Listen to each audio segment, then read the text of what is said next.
This is Mr. Oliver, and today I want to tell you about a trap. Not a trap that was set for you maliciously, not a trap designed by any single person or institution, but a trap that is nonetheless real, nonetheless effective, and nonetheless responsible for consuming the lives of millions of good men who never saw it coming. I call it the good man trap. And here is how it works. From the moment you were born male, society began installing a program in you, not consciously, not with any single dramatic moment, but through thousands of small messages repeated consistently across every environment you inhabited. Your home, your school, your church, your peer group, your entertainment, your culture. And that program had one core instruction. Your value as a man is determined entirely by what you provide and what you endure, not by who you are, not by what you feel, not by what you want, but by what you produce and how much suffering you can absorb without complaining. That's it. That's the whole program. Everything else, every specific expectation, every social rule, every relationship dynamic, every workplace standard, every family obligation, it all flows from that one core instruction. You are what you provide. You are worth what you endure. And here is the most insidious part of the trap. Society wrapped that program in the most powerful word available: love. They told you that sacrificing everything you are for the people around you is love, that working yourself to exhaustion for your family is love, that suppressing your needs, your desires, your pain, your ambition, your authentic self, that all of that is love. They made self-erasure look like nobility. They made sacrifice look like devotion. They made the dismantling of your own personhood look like the highest expression of masculine virtue. And most men never questioned it, because why would you question love? Why would you question devotion? Why would you question virtue? So you didn't. You just kept giving and giving and giving until there was nothing left to give. And then you gave some more, because that's what good men do. And the trap had you completely. Let me tell you about how this program gets installed. Because understanding the installation process is the first step to recognizing its effects in your own life. It starts before you have language for it. It starts in the earliest moments of boyhood when you fall down and hurt yourself and the adults around you say things like, "Big boys don't cry," or "You're okay, get up," or "Stop being a baby." Not because they're cruel people, but because they've been programmed too, and they're passing the program on the only way they know how. In those moments, a fundamental lesson is being installed. Your pain is not important. Your pain is inconvenient. Your pain makes others uncomfortable. Manage your pain internally and keep moving. Don't burden anyone with your experience of suffering. Compare this to what happens when a girl the same age falls down and hurts herself. Adults rush over. There is comfort. There is validation of the pain. There is emotional recognition. She is allowed to feel what she feels. She is allowed to express it. She is held while she processes it. The boy learns to suppress. The girl learns to express. And this difference in how emotional pain is handled begins shaping two completely different relationships with internal experience. One that learns emotions are valid and shareable. One that learns emotions are weaknesses to be managed in silence. This is day one of the good man trap, and you were likely 4 years old when it happened. Then comes the messaging about value. Watch carefully what gets praised in boys and what gets criticized. A boy who is kind and gentle and emotionally expressive gets called soft. A boy who is tough and persistent and emotionally controlled gets called strong. A boy who asks for help gets told to figure it out himself. A boy who pushes through difficulty alone gets called a real man. By the time most boys reach 10 years old, the core equation is fully installed. Strength means not needing anything. Weakness means having needs. Real men don't need. Real men provide. Let me tell you about a man I'll call Daniel. He grew up wanting to be an artist. From the time he was 7 years old, he drew constantly, everywhere. In the margins of his schoolwork, on the backs of receipts, in the condensation on windows. His teachers said he had real talent. His mother kept his drawings. He loved creating things more than anything else in the world. When he was 14, he told his father he wanted to go to art school. His father was a quiet man, a working man, a man who had been through the same program Daniel was going through now.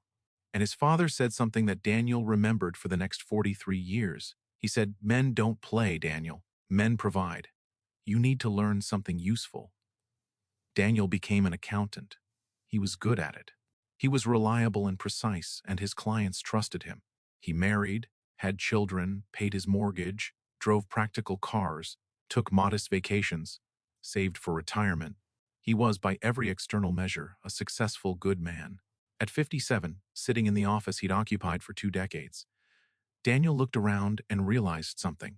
He had not created anything in 40 years, not a single drawing, not a painting, not even a sketch. The part of him that had loved making things, the part that had felt most alive, had been buried so completely that he couldn't even remember what it felt like to have it. He went home that night and sat in his car in the driveway for an hour. Not because anything dramatic had happened, but because he'd just realized, clearly and suddenly, that he had no idea who he would have been if someone had told him at 14 that what he loved mattered, that his creative instinct was worth something, that men get to want things. That's the first sacrifice the good man trap demands: identity. Who you actually are gets replaced with who a good man is supposed to be. Your authentic self, your genuine desires, your real personality gets compressed and suppressed until it fits the acceptable male template. Provide, endure, don't need, don't complain. And whatever you do, don't make your inner life anyone else's problem. The second sacrifice is health. And this one is killing men, literally. The Good Man program teaches men that their bodies are tools, instruments of provision and productivity, not vessels that require care and attention and rest and maintenance. Tools. Tools get used until they break. And then you either fix the tool and keep using it, or you replace it. The idea that the tool itself has preferences, that the tool experiences pain, that the tool might need to be taken out of service before it breaks, that idea is not part of the program. So men work through pain. They ignore symptoms. They skip doctor appointments because there's no time, and besides, it's probably nothing, and real men don't make a fuss about physical discomfort. They work 60-hour weeks for decades because that's what providing looks like. They eat badly, sleep insufficiently, exercise when there's time, which is never, and tell themselves they'll take care of their health later, after the kids are through college, after the mortgage is paid off, after retirement, and then later never comes. Because the body doesn't wait for a convenient time to break down. I worked with a man I'll call Raymond. He was 52 years old, successful, partner in a law firm, never missed a deadline in 30 years of practicing law, worked through the flu, through his father's death, through his divorce, through a torn rotator cuff that never properly healed because he couldn't take time off for physical therapy. Raymond had a heart attack in his office on a Tuesday afternoon in October. He survived.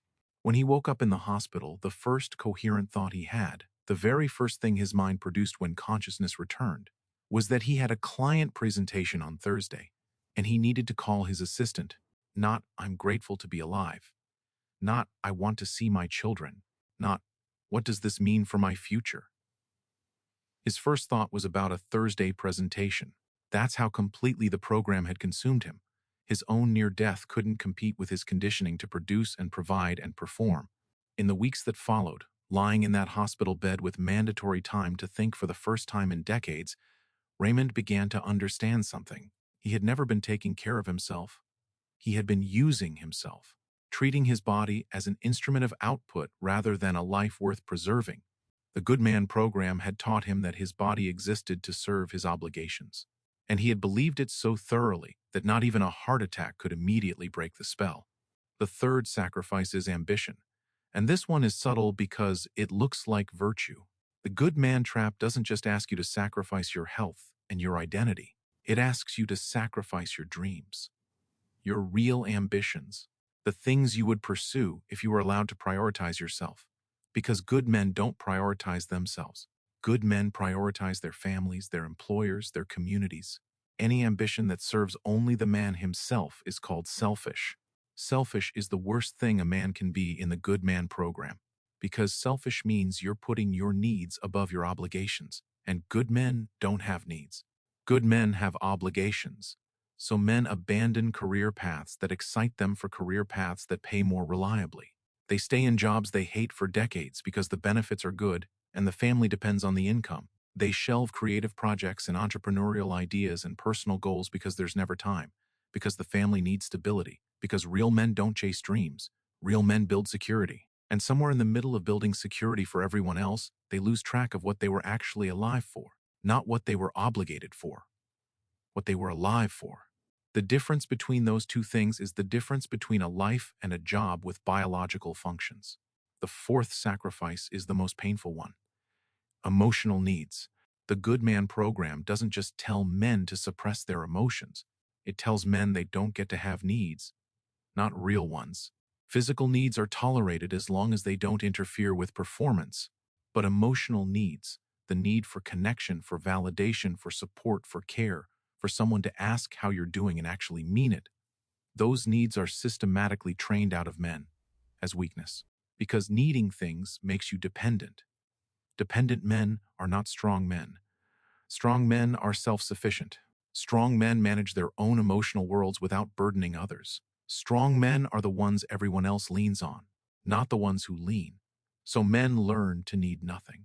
Or more accurately, they learn to act like they need nothing, while their actual needs quietly accumulate, unmet and unacknowledged, underneath the surface of the performance. And those unmet needs don't disappear. They go underground, and they emerge in other ways.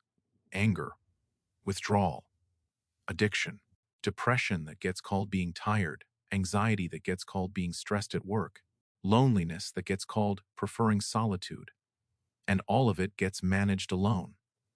Because good men handle their own problems. Because real men don't ask for help.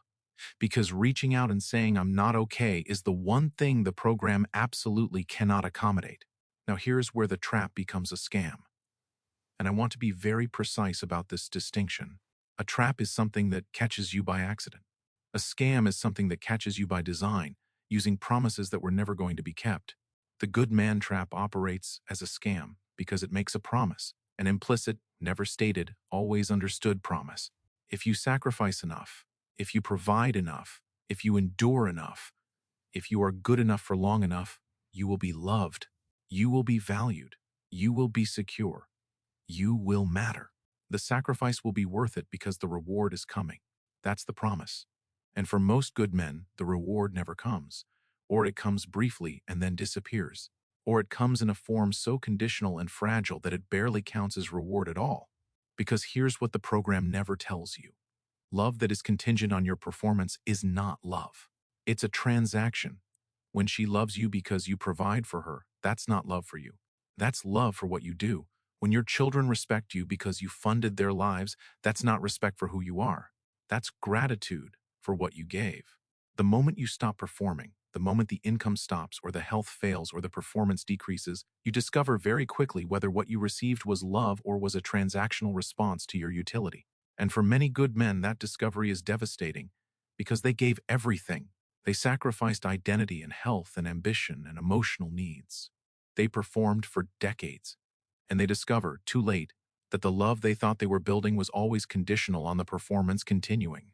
Let me tell you about a man I'll call George, 61 years old, divorced after 32 years of marriage. He came to me not because he was angry at his ex-wife. He wasn't particularly angry. He came because his therapist had asked him a question he couldn't answer, and it had been haunting him for 3 months. The therapist had asked him simply, "What do you enjoy doing for yourself, not for your family? Not for your work, not to fulfill an obligation. What do you do purely because it brings you pleasure?" And George had gone completely silent. He sat there in the therapist's office for an uncomfortable amount of time. And then he said, "I don't know. 32 years of marriage, a career that had supported a family through 2 children's college educations, a house paid off, a man who by every external measure had been a successful good man. And he could not name a single thing he did purely for himself because he had never been allowed to, because the program had told him that doing things for yourself is selfish, and good men aren't selfish." 3 months after that therapy session, George was still thinking about the question. He started noticing how he spent his time, and he realized that every activity in his life was oriented towards someone else's benefit or someone else's approval. He played golf, but mainly because his work relationships required it. He watched sports, but mainly because it gave him something neutral to discuss with his adult children. He cooked occasionally, but mainly because his girlfriend appreciated it. He could not find a single activity that was purely his. That existed because it gave him joy independent of anyone else's response to it. He had sacrificed his own preferences so completely and for so long that he wasn't sure he had any left. The Good Man program had done its job perfectly. It had produced a man who was entirely outward-oriented, who existed in service of others, and who had no relationship whatsoever with his own inner life. That's not virtue, that's erasure, and we dressed it up and called it love. Now let me address the defense that always comes when this topic gets raised. Someone always says, but what about the women who sacrificed too? What about mothers who gave up careers? What about women who endured their own forms of self-sacrifice within marriages and families? It's a fair point. Women sacrifice too. The specific forms are different, but sacrifice within family systems is not exclusively male. I'm not arguing that it is. What I'm arguing is this. When a woman sacrifices, society sees it. Society names it. Society creates narratives around the tragedy of women who gave up their dreams for their families. Society produces films and books and support groups and cultural frameworks that acknowledge the sacrifice and provide language for the loss. When a man sacrifices, society calls it what he was supposed to do anyway. There is no cultural framework for the tragedy of men who gave up their authentic selves for obligation. There is no language for the specific loss of a man who spent 40 years being what everyone needed him to be and forgot who he actually was. There is no support group for good men who performed perfectly and still ended up empty. The sacrifice is similar. The acknowledgement is not. And that invisibility, that complete cultural absence of recognition for what good men give up, that's what makes the good man trap a scam rather than a shared human experience of necessary compromise. So what happens when the trap breaks? When does a man finally see it? In my experience, it's almost never a gradual dawning. It's usually a single moment, a trigger, something that creates a crack in the programming wide enough for reality to get through. Sometimes it's divorce. He loses the family he built and discovers that the life he constructed was entirely around other people's needs, and without those people, he doesn't know how to exist for himself. Sometimes it's retirement. He stops working and discovers that without the performance structure, he has no idea who he is or what he wants. Sometimes it's a health crisis, like Raymond in his hospital bed thinking about a Thursday presentation. Sometimes it's just a question, like George's therapist asking, "What do you enjoy for yourself?" And sometimes it's simply age. A man reaches 55 or 60 or 65 and looks back over a life of sacrifice and provision and endurance and asks the question he was never allowed to ask before. What was all of that for? Not what did it provide for others? What was it for me? That question, asked for the first time after decades of silent performance, can feel like the floor disappearing. Because the honest answer for many good men is, I don't know. I did what I was supposed to do. I followed the program. And I never stopped to ask whether the program was designed with my well-being in mind. And now I'm 60 years old and I don't know what I want. I don't know who I am outside of my obligations. I don't know how to exist for myself. That's the moment the trap fully reveals itself, not at the moment of capture. At the moment the performance finally stops being possible or finally stops being required, and the man beneath the performance has to figure out if there's anyone home. Here's what I want to say to the men who are in that moment right now. The men who are sitting with the question, what was all of that for, and not finding a satisfying answer. You were not weak for falling into this trap. The programming was comprehensive. It started before you could read. It was delivered by people who loved you and had been programmed themselves. It was reinforced by every institution you passed through. It was invisible because it was everywhere. You were not weak for not seeing it sooner. You were the target of a very effective program that operated beneath your conscious awareness for decades. Recognizing it now is not failure. Recognizing it now is the beginning of the only freedom you actually have available, the freedom of the time you have left. And here's what I want you to understand about that time. It is not too late to find out who you actually are. It is not too late to want things, not what you should want, not what would make someone else happy, what you actually want, what brings you genuine pleasure, independent of anyone else's response. It is not too late to stop sacrificing and start building. Not building for someone else. Building for yourself, a life that fits who you actually are, rather than who the program said a good man should be. That process is not easy. Decades of programming don't dissolve overnight. The instinct to orient yourself around others' needs, the instinct to feel guilty for prioritizing your own desires, those instincts run very deep. But they can be questioned, and the questioning is how the trap opens. You were programmed to call sacrifice love. You were programmed to call self-erasure virtue. You were programmed to measure your worth entirely by what you provide and what you endure. None of that programming was designed with your flourishing in mind. It was designed to make you useful, and useful and flourishing are not the same thing. Let me be clear about what I'm not saying. I'm not saying provide nothing. I'm not saying ignore your obligations. I'm not saying selfishness is the answer to a lifetime of self-sacrifice. Taking care of the people who depend on you is genuinely meaningful. Contributing to something beyond yourself is genuinely fulfilling. I'm not dismantling the concept of responsibility. What I'm dismantling is the idea that your needs don't exist, that your desires don't matter, that your inner life is irrelevant, that who you are beneath the performance has no legitimate claim on your attention, your resources, or your time.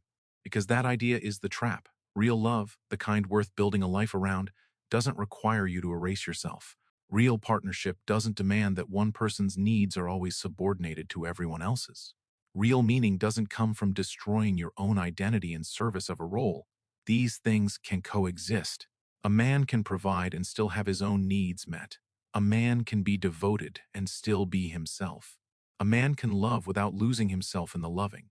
But that balance requires questioning a program that was never designed to allow it.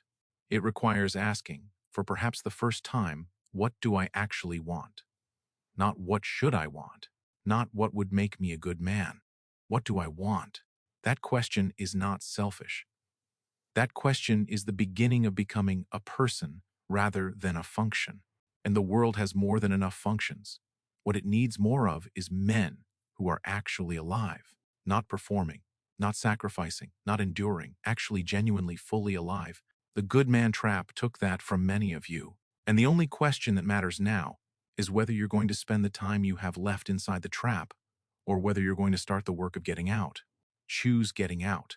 Not because the sacrifice you made wasn't real. It was real.